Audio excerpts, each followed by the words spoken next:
একটা বড় কেউ কিন্তু এটা দেখছে না যে লিমি কিভাবে। লিমি এখন বিয়ে করতে চায় না। লিমি জানেও না যে ওর মেয়ে কোথায় চলছে। আমার ছবি তুলে দিবে? কবে তুলবে? কেন, আজ তোমার আমার জন্য সময় নেই? হে আল্লাহ, আপনি এই ছেলেকে একদম পুরোপুরি ভালো করে দিন। ওকে একদম এমন মানুষ করে দিন যাতে দুনিয়াতেও ওকে সবাই ভালোবাসে, আবার পরকালেও ও যেন শান্তি পায়। তোমরা নাকি আমার বিয়ে ঠিক করে ফেলেছো? তুর্য তোকে বলে দিয়েছে? দুর্যোধন আমাকে বলেনি, তোমাদের ভাবসাবে আমি বুঝতে পেরেছি।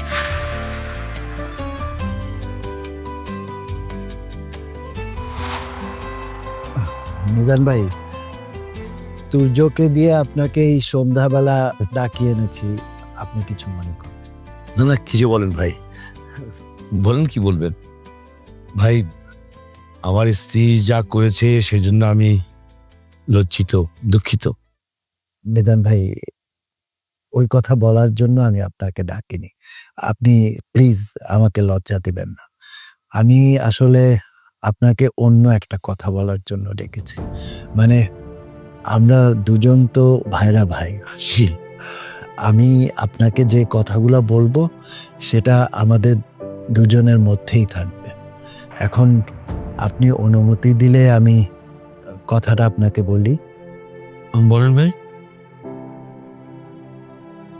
মানে লিমি চাচ্ছে না ওর এখন বিয়ে হোক, আমাদের আবরারকে বলেছে। বলেন কি ভাই?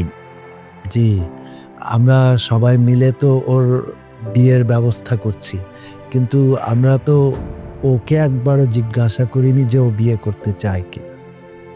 তা তো হ্যাঁ, জিজ্ঞেস করিনি তো। ভাই, আপনি আমাকে জানিয়ে ভালোই করেছেন।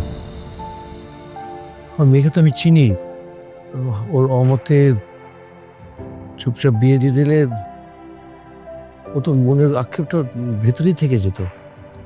ঠিক আছে ভাইজান, আপনি ভালো করেছেন আমাকে জানিয়ে। তাহলে নিদান ভাই, আপনি লিমির বিয়েটা এখন বন্ধ করে দেন। হ্যাঁ, আমি পিছিয়ে দেবো। আমি এখন আমার মেয়ের বিয়ে দেবো না, ও পড়ুক, তারপরে ওর বিয়ের কথা ভাবা যাবে। মিজান ভাই, আপনি এই বিষয়টা রাবেয়াকে বলবেন না, এটা আমি আপনাকে অনুরোধ করছি। হ্যাঁ ঠিক আছে। তাহলে এই বিষয়টা শেষ হলো। এখন আমি আপনাকে আরেকটা বিষয়ে কথা বলবো, আপনি যদি অনুমতি দেন। বলেন ভাইজান। রবি,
রবি। আসসালামু আলাইকুম মিজান ভাই। ওয়ালাইকুম আসসালাম আব্বা। রবি, তোমার মনের কথাটা মিজান ভাইকে বলো। কি মনের কথা? মিজান ভাই, আমরা পৈতৃক সূত্রে একটা জমি পেয়েছি। আব্বা মারা যাওয়ার আগে আমাদের দুই বোনের নামে 6 কাঠার একটা প্লট রেখে গেছেন। হ্যাঁ, সেটা তো আমার মাথায় আছে। ওটা কি ভাগাভাগি করতে চাচ্ছেন? বলেন, তাহলে আমি ব্যবস্থা করি। না মিজান ভাই, আমি চাই ওটা আমার বোনের নামে লিখে দিতে।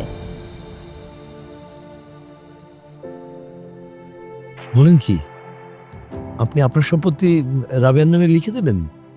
মিজান ভাই, তুর্য ওকে বলেছে একটা লোক কিভাবে আপনার কষ্টের টাকা নিয়ে বিদেশে পালিয়ে গেছে। আপনার দুটো সন্তান আছে, ওদের বিয়ে শাদির ব্যাপার আছে। আল্লাহ তো ওকে অনেক দিয়েছে, এই জমিটা আপনাদের অনেক কাজে লাগবে। মানে নিদান ভাই, আমার এক পরিচিত রিয়েল এস্টেট ব্যবসায়ী বন্ধু আছে। আমি বলে দিলে ও ওই জমির উপরে ওর ডেভেলপার কোম্পানি দিয়ে একটা বিল্ডিং বানাবে। সেইখানে আপনার কতগুলো ফ্ল্যাট থাকবে, মানে ঢাকা শহরে আপনার কতগুলো ফ্ল্যাট হবে। আপনার আর কোনো অসুবিধা থাকবে না নিদান ভাই, আপনার কোনো বিপদ থাকবে না।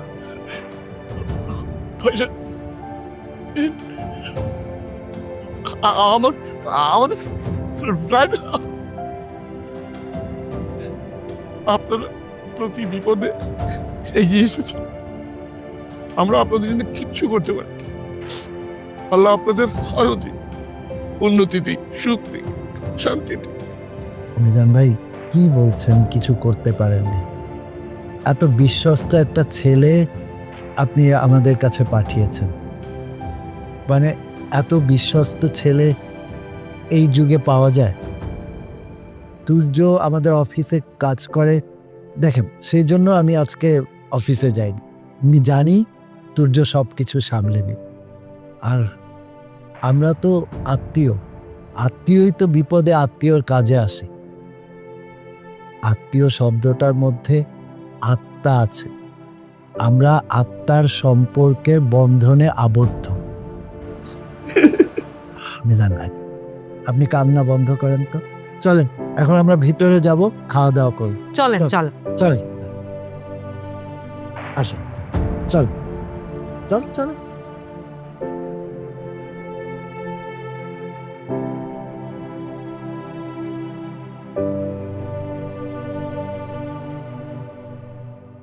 الله أكبر الله أكبر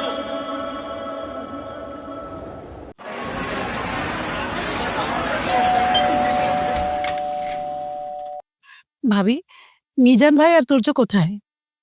তুর্য তো অফিস থেকে এখনো ফেরেনি, আর মিজান একটু বাইরে গেছে। ভাবি, আজকে আমি লিমিকে আংটি পরাতে এসেছি। লিমিকে আংটি পরাতে এসেছেন? হ্যাঁ ভাবি, আমি আগেই বলিনি, আমি অনেক অনেক দুঃখিত। আসলে আমার ছেলে ইমরান আপনার মেয়েকে এতটা যে চায় সেটা আমি বুঝতে পারিনি। আসলে আমার ছেলে জীবনে কোনো দিন আমার কাছে আবদার করেনি, কোনোদিন এটাও বলেনি যে মা এটা লাগবে ওটা লাগবে। আর বিশ্বাস করেন, কোনোদিন আমাকে জ্বালাতন করেনি। কিন্তু জীবনে প্রথমবার আমার ছেলে কোনো কিছুর জন্য আবদার করেছে, আর সেটা যদি আমি পূরণ করতে না পারি তাহলে কি হয় বলেন ভাবি? আর আপনি আমার ছেলেকেও বলেছেন যে আমি যদি আবার বিয়ের প্রস্তাব নিয়ে আসি তাহলে আপনি আপত্তি করবেন না। আর সেই সূত্র ধরেই আমি আজকে লিমিকে আংটি পরাতে এসেছি।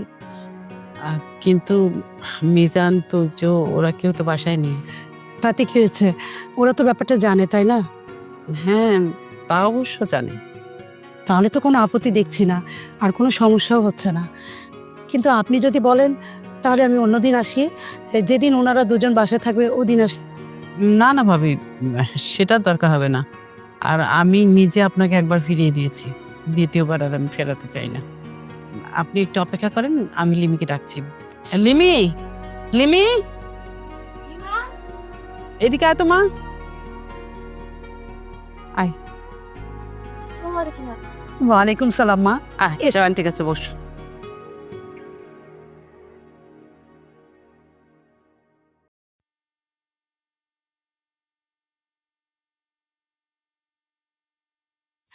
দেখি মা, তোমার হাতটা দেখাও।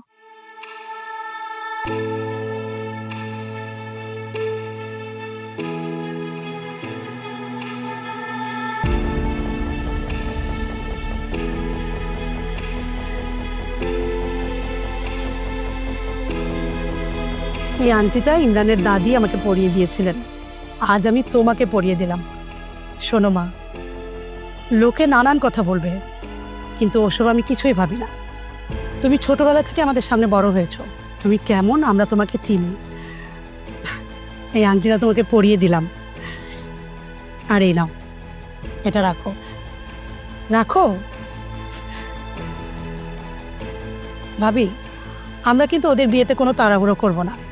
আমরা দু পরিবার মিলে সময় বের করে তারপর ওদের বিয়েটা দিব, ততদিনে সে পড়তে থাকো। আজ তাহলে আসি। আর লিমি মামনি, তুমি কিন্তু খুব ভালো ছাত্রী, মনোযোগ দিয়ে পড়াশোনা করবে, বুঝলে? ভাবি তাহলে উঠি। ভাবি একটু কিছু মুখে দিয়ে যায়। না না ভাবি, লিমি মামনিকে তো এখন থেকে প্রতিদিনই আমার দেখতে হবে, আসতে হবে, তখন খাওয়া দাওয়া হবে। আজ না ভাবি, আজ তাহলে আমি উঠি। আচ্ছা ঠিক। আসসালামু আলাইকুম। ওয়েলকাম।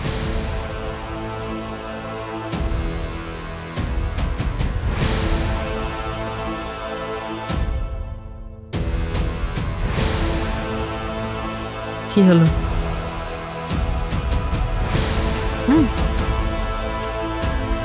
কি হয়েছে? এটা তো ভালো হয়েছে মা, একবার চিন্তা করে দেখ।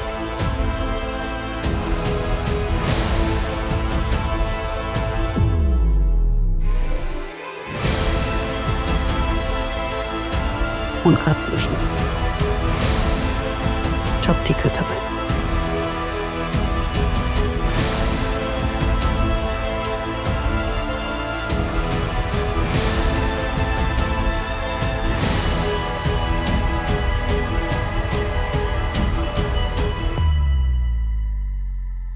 চুমতে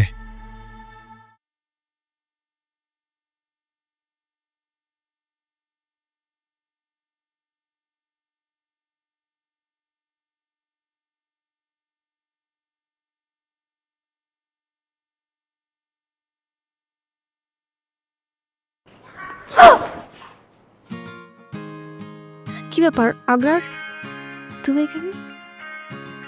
তুমি এখানে এত রাতে কি করো? শুনলাম বাড়িতে নাকি বাটারস্কচ আইসক্রিম আনা হয়েছে, তাই খেতে আসলাম। আমি তো ভেবেছিলাম যে চোর আসছে একদম, এখন তো মাথাটা বরাবর একটা সরি বাড়ি দিতাম না। চাদর দিয়ে কি করো? শীত করছিল। মানে এই গরমের ভিতরে তোমার শীত লাগছে?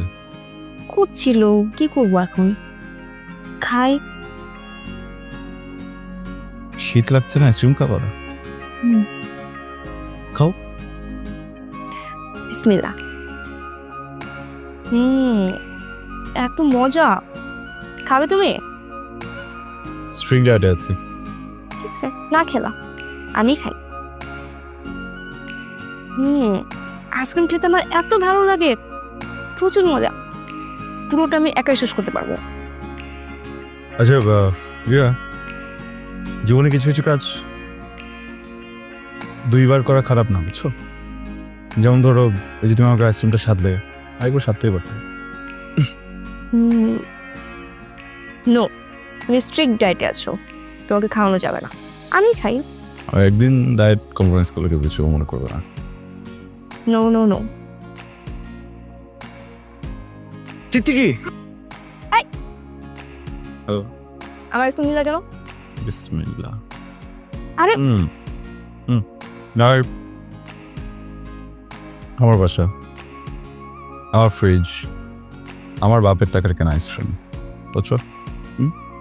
You get lost, go to your বাসা, open your fridge and eat your বাপের টাকার কেনা আইসক্রিম। আবরার, বেশি বেশি হয়ে যাচ্ছে কিন্তু। কোথায়? কম কমই তো খাচ্ছি, একটু একটু করে, একটু একটু লাইট না, মজা শুই। তাই এখন আইসক্রিমের ক্ষেত্রে নো কম্প্রোমাইজ। আইসক্রিম দিবে কিনা বলো?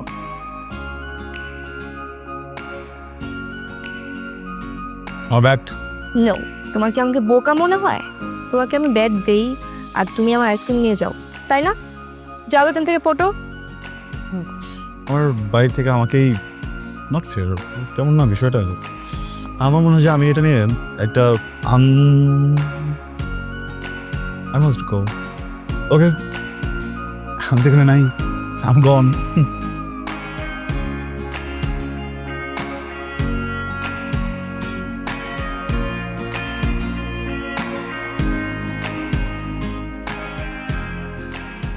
আমি ছিলাম না বাসায়, তুমি কেন এই কাজটা করেছো?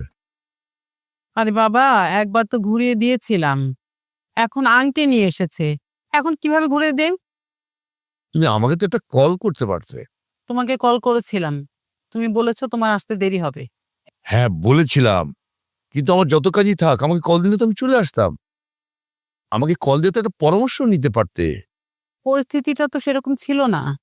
দেখো রাবেয়া, আমরা সবকিছু করছি, কিন্তু একবারও লিমির মতামত তো নিচ্ছি না। ও কি চায় সেটা তো আমাদের জিজ্ঞেস করা উচিত, আমরা তো সেটা জিজ্ঞেস করিনি। আমাদের মেয়েকে আমরা যেখানেই দেব ও সেখানেই বিয়ে করবে। আমি অভিভাবক হিসেবে, বাবা হিসেবে এটা করতে পারি না। কাল সকালে আমাকে জিজ্ঞেস করবো এ বিয়ে করতে চাই কিনা। এসব তুমি এখন কি বলছো? যখন আমি তোমাকে বলতাম তখন তো তুমি এসব বলতে না। তখন আমার ভাবনায় আসছিল না, এখন আসছে। এখন যদি লিমি না বলে তাহলে তো রূপা ভাবিকে আমাকে না বলতে হবে, তখন তার সাথে আমার সম্পর্কটা নষ্ট হয়ে যাবে। সম্পর্ক নষ্ট হলেও আমি তো ওর উপরে এটা চাপিয়ে দিতে পারবো না। তো হুট করে তোমার মতামত এভাবে বদলালো কিভাবে বলো তো? ঠিক যেভাবে তুমি তোমার মেয়ের বিয়ে দিতে চাওনি, এখন দিতে চাও, আমার মতামত ঠিক সেভাবেই পাল্টেছে। যাক, এসব কথা বাদ দাও। তোমার জন্য একটা সুসংবাদ আছে। কি খুশির সংবাদ? রুবি আপা তার ওয়ারিশে কোনো ইচ্ছে নেই, তোমার নামে তার সম্পত্তি সে লিখে দিতে চায়। কি দরকার? ওনাদের আল্লাহ এত দিয়েছেন আর ওনারা নিতে চাইছেন না। দুলাভাই তো আমাকে উলিয়ে বললো যে তার পরিচিত একজন ডেভেলপার দিয়ে তোমার ওই জায়গাতে ভবন নির্মাণের ব্যবস্থা করে দেবে, অনেক ফ্ল্যাট হবে। এসবের কোনো দরকার নেই। কেন? কেন আবার? আমি বলছি তাই, আমাদের কারো করুণার দরকার নেই। রাবেয়া, তোর সমস্যা কি বলতো? ওদের অবদান এই পরিবারে কত তুমি জানো? এই যুগে এই ধরনের আত্মীয় পাওয়া তো ভাগ্যের ব্যাপার। আশ্চর্য, ওনারা আমাদের ভালো করতে চায় আর তুমি সেটা নিতে চাও না। তোমার সব দিক ভালো, কিন্তু এই একটা দিক খুব খারাপ। আমি এত কিছু জানি না। দেখো মিজান, এত বছরে আমি তোমার কাছে কোনোদিন কিছু চাইনি, কিন্তু আজকে তোমাকে আমি একটা অনুরোধ করব, আমাদের এসবের কোনো দরকার নেই। রুবির সম্পত্তি নিয়ে থাকবে আর আমি আমারটুকু, আর আমারটুকু আমি ডেভেলপারকে দিব নাকি টিনের ঘর তুলে থাকবো সেটা আমার মরছে। এসব নিয়ে আর কোনো কথা বলতে চাই না।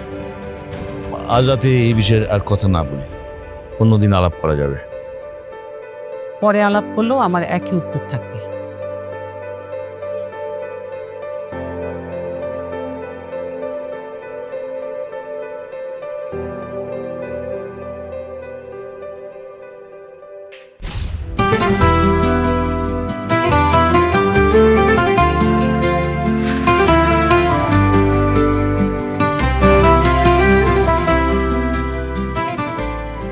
বাবা, তুমি কি ফজরের সালাত আদায় করতে মসজিদে যাচ্ছ?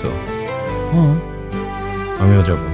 আমাদের সন্তানদেরকে মানুষের মতো মানুষ করার জন্য আমরা স্কুলে পাঠাই, সেই সাথে তাদের মাঝে আরো একটা জিনিস প্রবেশ করানো উচিত। বলো তো কি? ধর্মীয় শিক্ষা। তো কি এই বিয়েতে ইচ্ছে আছে? বাবা, এই বিয়েতে আমার আসলে কোনো ইচ্ছে নেই। মা হঠাৎ করে আমাকে ডাকলো আর ইমরানের মা আমাকে আংটি পরিয়ে দিল। ওই আংটিটা কই? দে আমাকে, আমি ওদেরকে ফিরিয়ে দেবো। এখানে 10,000 টাকা আছে, টাকাটা নাও। এটা কিসের টাকা? আমি মনে মনে নিয়ত করেছিলাম লিমির সাথে যদি কখনো আমার বিয়ে ঠিক হয় তাহলে আমি এতিমখানায় খাওয়াবো। লিমিকে যে আংটিটা পরিয়ে এসেছিলাম সেটা উনি ফেরত দিতে আসবেন। মানে? ইমরান, ইমরান বাবা শোন, বাবা কোথায় যাচ্ছিস? বাবা